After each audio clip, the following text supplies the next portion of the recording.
3.0 Modi government जो government का formation है उसको देखकर आपके क्या विचार हैं? एक अगेंस्ट दी वाइट आप देखिए, मैं तो पहले चाहूंगा, मैं थैंक्स देना चाहूंगा इस देश की जनता को भी। उन्होंने एक ऐसे परिस्थितियों को रोका जहां पर कभी हिंदुस्तान की बात कम हुई, उसके विकास और यूथ की बात कम हुई, फार्मर्स की बात कम हुई, महिलाओं की बात कम हुई, नफरत की बात ज्यादा हुई। हिंदू मुसलमान जाति, अब हम साउथ से लड़के आए तो साउथ को ही गाली देने लगे, हम पूरब से लड़के आए तो पूरब को।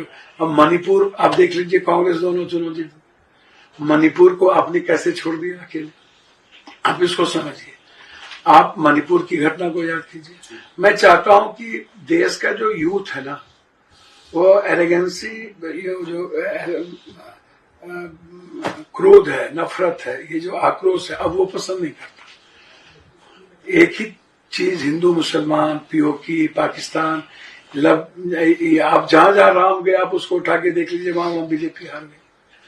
तो मैं उम्मीद करता हूं कि अब हिंदू मुसलमान की राजनीति, अब मोदी गवर्नमेंट तो है नहीं, ये गवर्नमेंट है इंडिया एनडीए गवर्नमेंट।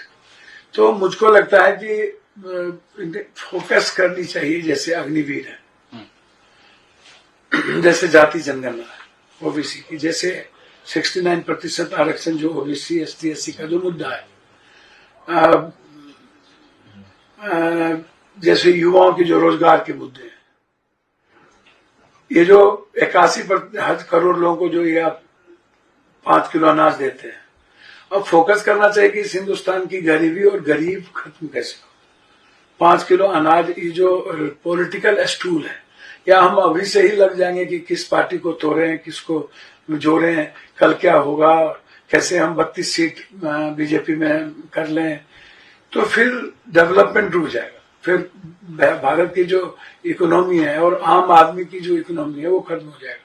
हम ना फोकस किए हुए हैं आईआईएम पर, ना आईआईटी पर, ना हम एजुकेशन पे, ना हम रोजगार पे। हमारा पूरा फोकस 15 साल सत्ता में आने का रहा। सत्ता में सिर्फ सेंटीमेंट के साथ जीने का रहा।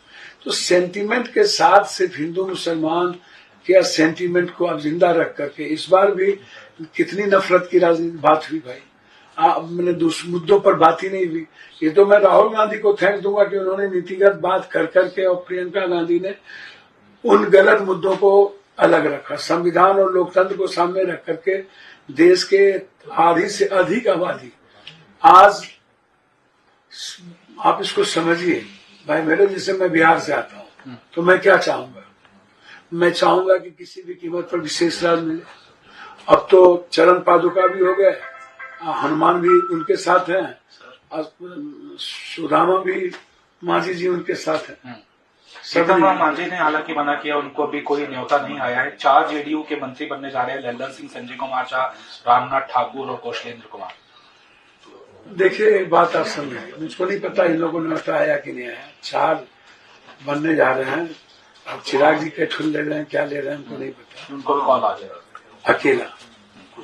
तो अब 4 1 5, तो हम चाहेंगे ले लीजिए, रेलवे ले लीजिए, स्वास्थ्य ले लीजिए, सरफेस ट्रांसपोर्ट ले लीजिए, ग्रामीण ले लीजिए, ताकि बिहार की तरक्की आप कर पाइए, बिहार को आगे बढ़ा पाइए।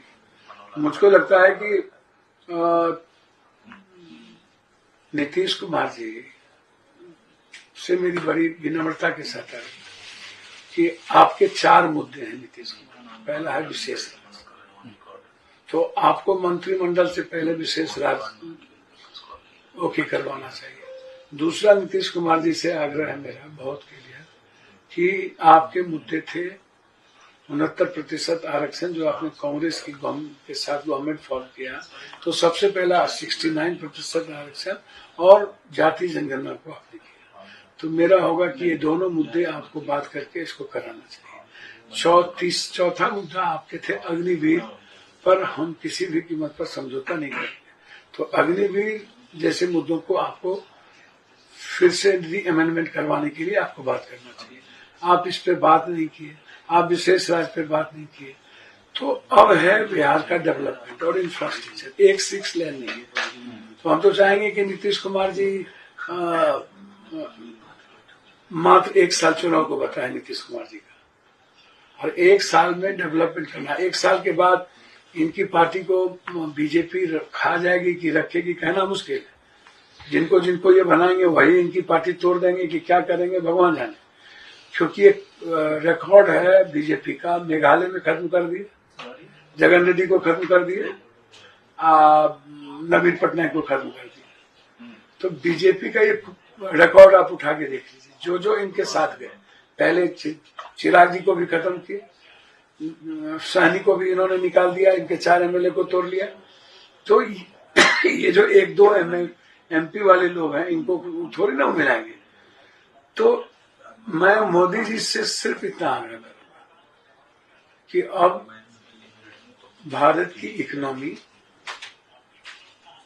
भारत के किसानों की स्थिति, और जो आज महिला असुरक्षित है, मेरा आग्रह है कि उस महिलाओं की फुल गारंटी, जिसमें आपकी उज्ज्वला योजना, आयुष्मान और ओडीएफ, ये तीनों आपकी खत्म हो। आपकी कोई भी योजना सही नहीं है, रोड पे नहीं है। बिजली के बिल 3 गुने बढ़ गए। तो पप्पू यादव का जो रोल है अगले 5 सालों के लिए, वो विपक्ष के तौर पर मेरी भूमिका बिल्कुल बिहार और पूर्णिया के हित में, कोसी सीमांचल में हाईडैम बाढ़ से यदि हमको मुक्ति चाहिए, मिथिला को, कोसी सीमांचल को, तो हाईडैम नंबर 1 मेरी प्राथमिकता है।